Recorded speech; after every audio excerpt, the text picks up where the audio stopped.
नमस्कार मित्रांनो, माझं नाव कोंडीबा. आता तुमच्यापैकी बऱ्याच लोकांना माझं नाव ऐकून ते खूपच जुन्या पद्धतीचं वाटत असेल आणि वाटणार पण का नाही, कारण मला स्वतःलाच माझं नाव खूपच जुन्या पद्धतीचं वाटायचं. म्हणून मी तरुण असताना आईबाबांना खूप ओरडायचो की तुम्ही माझं नाव अशा पद्धतीचं का ठेवले, एकदम जुन्या माणसासारखं. त्यावेळी ते माझ्याकडे बघून फक्त हसायचे.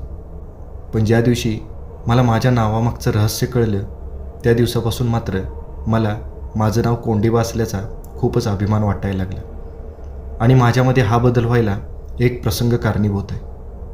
तो प्रसंग साधारणतः 25 वर्षापूर्वी माझ्या आयुष्यामध्ये घडून गेलेला आहे. त्यावेळी मी एकदम तरुण होतो, म्हणजे साधारणतः 2000चा काळ. आणि मी त्यावेळी 10वी शिकून पुन्हा घरची शेतीच बघत होतो. घरची शेती बघणे, गोठ्यातल्या गाई गुरांना चारा पाणी देणे, अशी बरीचशी कामं मी माझ्या वडिलांसोबत करायचो. आईबाबांना मी एकुलता एकच मुलगा, त्यामुळे आपसुकच त्या दोघांचा माझ्यावर खूपच जीव होता. आणि आमच्या तिघांसोबत आमची म्हातारी आजी पण राहत होती. आता त्यावेळी आत्ताच्यासारखी मनोरंजनाची फारशी साधने नव्हती. कुणाच्या तर घरी एखादा ब्लॅक अँड व्हाईट TV असायचा, नाहीतर रेडिओद्वारेच काय मनोरंजन होईल ते होईल. मोबाईल वगैरे त्यावेळी बघायला पण नव्हते. आणि त्यावेळी तरुण मुलांसाठी मनोरंजनाचं साधन म्हणजे यात्रेमध्ये पडद्यावरचा पिक्चर बघणे, किंवा सर्कस बघणे, किंवा यात्रेतला एखादा ऑर्केस्ट्रा बघायला जाणे. आता मी नेहमीच आमच्या गावाच्या आसपास एखादी यात्रा असली की आवर्जून तिकडे जायचो, कारण मला सिनेमाची आणि ऑर्केस्ट्राची खूपच आवड होती. आता एक दिवशी काय झालं, आमच्या शेजारच्या गावामध्ये यात्रेनिमित्त पडद्यावरचा सिनेमा आलेला होता. मला तो सिनेमा बघायचा होता, पण तिथं सिनेमाची वेळ ही रात्रीची होती.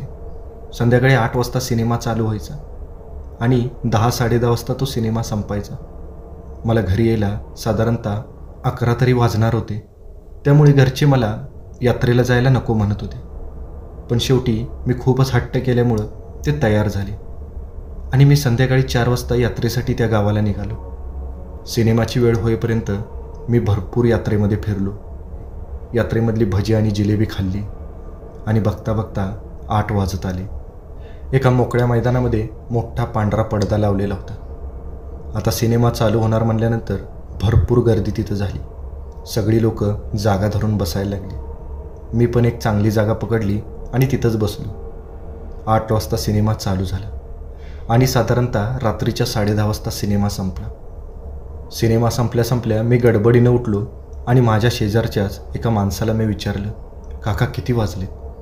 तसे ते काका म्हणाले 10:30 वाजले. मला आता कळलं की मला खूपच उशीर झाला आहे, मला घरी गेलं पाहिजे. आणि तसं पण एवढ्या रात्री एकट्याने घरी जायची ही माझी पहिलीच वेळ होती. आता जसा सिनेमा सुटला तशी लोक आपापल्या घराकडे पळायला लागली. त्यामुळं आता मोठ्या रस्त्याला खूपच गर्दी होती.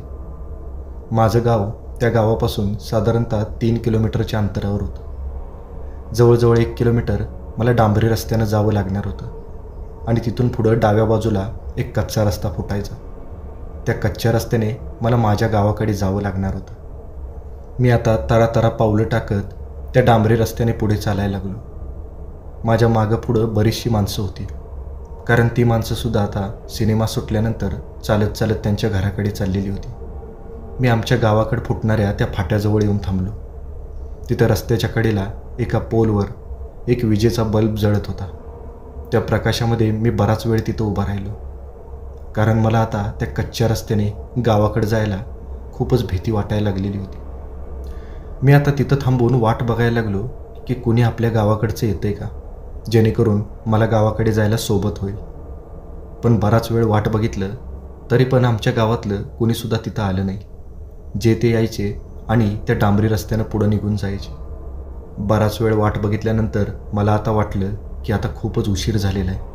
11 तर वाजले असतील आणि ह्याच्यापेक्षा जास्त वेळ थांबण्यात काहीच अर्थ नव्हता.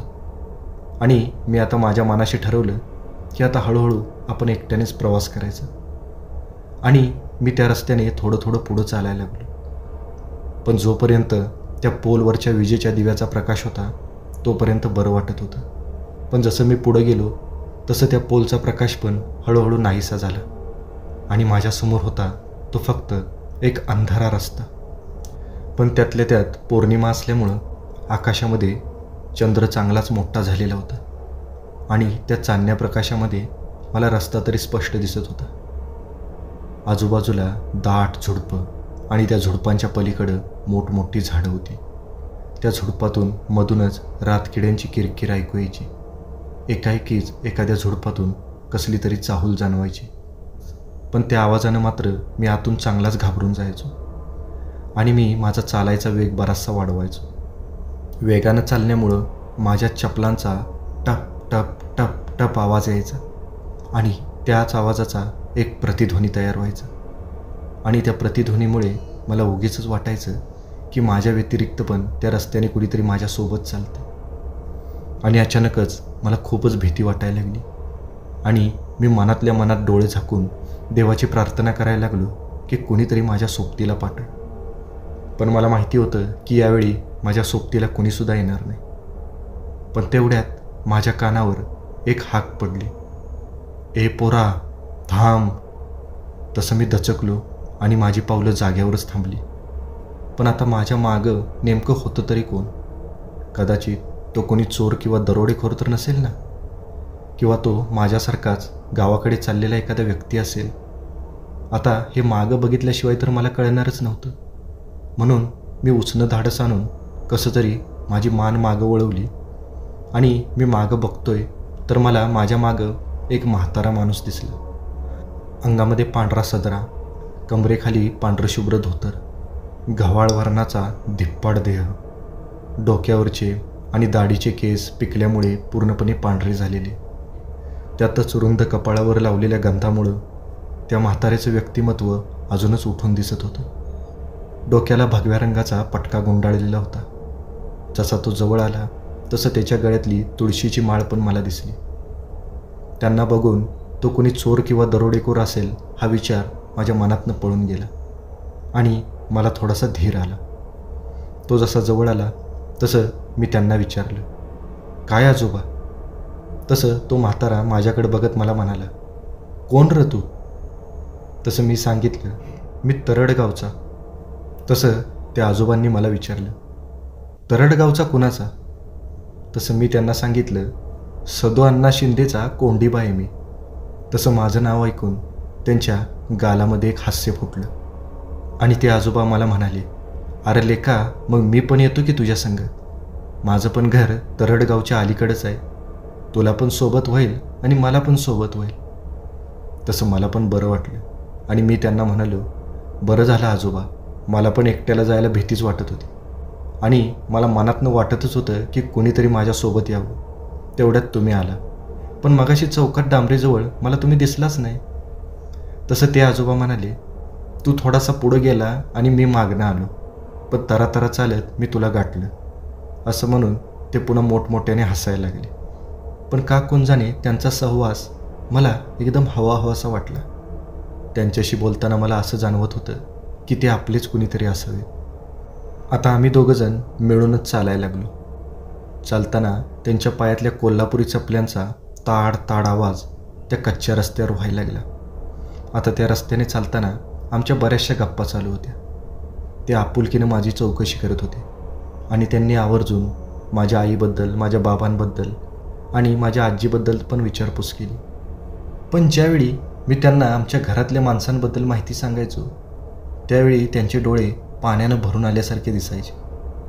त्यानंतर मी त्यांना विचारलं, आजोबा, तुम्ही आमच्या घरच्यांना ओळखता? तसं ते म्हणाले, होय रे बाबा, तुझ्या सगळ्या घरच्यांची आणि माझी चांगलीच ओळख आहे. तसं मी त्या आजोबांना विचारलं, आजोबा तुमचं नाव काय आहे? तसं ते मला म्हणाले, कोंडीबा.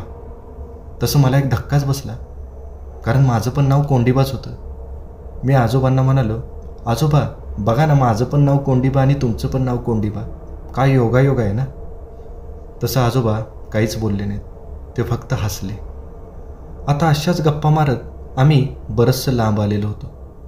अजून पण गाव थोडासा लांबच होतं, पण गावातले विजेचे दिवे आता आम्हाला दिसायला लागले होते. म्हणजे अजून अर्धा 1 किलोमीटर गाव लांब होतं आणि आता गावाजवळचा ओढा लागणार होता. आणि त्या ओढ्याच्या अलीकड एक चहाची टपरी होती. रात्रभर ती चहाची टपरी चालूच असायची आणि तिथं रात्रीचं ट्रकवाल्यांचं गिराईक पण भरपूर होतं. आता त्या टपरीजवळून जाताना मी आजोबांना म्हणालो, आजोबा चहा प्यायचा का? तसं आजोबा म्हणाले, पिऊया की. तसंही मला चहाची तलबच झाली. आता आम्ही दोघंजण त्या टपरीकडे गेलो. टपरीच्या बाहेर 2 लाकडी बाकडी ठेवलेली होती आणि त्या टपरीमध्ये एक माणूस एका मोठ्या पातेल्यामध्ये चहा शिजवत होता. त्या टपरीवरच्या बरण्यांमध्ये शेवचिवडा, नायलॉनचा साबुदाणा, पेढे असे बरेचसे पदार्थ ठेवलेले होते. मी आजोबांना विचारलं, आजोबा तुम्ही काय खाणार? तसे ते म्हणाले, काही नको, फक्त चहा पिऊया. त्यानंतर मी त्या टपरीतल्या काकांना म्हणालो, काका 2 कडक चहा द्या. तसं 1-2च मिनिटात ते आपल्या दोन्ही हातामध्ये चहाचे 2 वाफळलेले कप घेऊन आले. त्यातला एक कप मी त्या टेबलावरून आजोबांच्या दिशेने सरकवला. तसा तो टपरीतला माणूस माझ्याकडे एका विचित्र नजरेनेच बघायला लागला. मी माझा चहा संपवला. आजोबांनी पण त्यांचा चहा संपवला. मी त्या टपरीवाल्याचे चहाचे पैसे दिले आणि आम्ही दोघेजण त्या टपरीतून पुन्हा निघालो. आता टपरीतून बाहेर पडल्यानंतर पण आमच्या बऱ्याचशा गप्पा चालू होत्या. पण हळूहळू त्या आजोबांचा चालण्याचा वेग कमी व्हायला लागला. मी घराकडे जाण्याच्या ओढीनं मात्र तरातर पावलं टाकायला लागलो. गावाजवळचे दिवे आता माझ्या एकदम दृष्टिक्षेपामध्ये आलेले होते आणि जसं माझ्या लक्षात आलं तसं मी दचकन मागं वळून बघितलं, पण माझ्या मागं कोणीच नव्हतं. तसं मला आश्चर्याचा एक धक्काच बसला, कारण आत्ता तर ते आजोबा माझ्यासोबत होते. मग एवढ्या 2 मिनिटाच्या वेळामध्ये ते गेले कुठं? मी आता तिथंच थांबून त्या आजोबांना मोठमोठ्याने हाका मारायला लागलो, पण मला तिथून कोणताच प्रतिसाद आला नाही. आता तिथं आजूबाजूला कोणतं घर पण नव्हतं किंवा इकडं तिकडं जाणारी कुठली वाट पण नव्हती. तरी पण मी एक 5 मिनटं तिथंच थांबून त्या आजोबांची वाट बघायला लागलो, पण तिथं कुणीच आलं नाही. मला वाटलं की ते आजोबा मधून झाडीतूनच कुठून तरी शॉर्टकटने त्यांच्या घराकडे निघून गेले असतील. म्हणून मी आता पुढं बघून पुन्हा गावाच्या दिशेने चालायला लागलो. मनातून मी देवाचे खूपच आभार मानले, कारण त्या आजोबांमुळे मला त्या रस्त्याने येताना भीती वाटली नाही. ते सोबत असल्यामुळं माझा रस्ता कसा कापला गेला तेच मला कळलं नाही. पण का कोण जाणे ते असं अचानकच मला न सांगता निघून गेले हे मला खूपच खटकलं होतं. कुणीतरी आपलंच माणूस आपल्याला न सांगता सोडून जावं तसं मला जाणवत होतं. विचाराच्या तंद्रीत मी कसा तरी घरी पोचलो.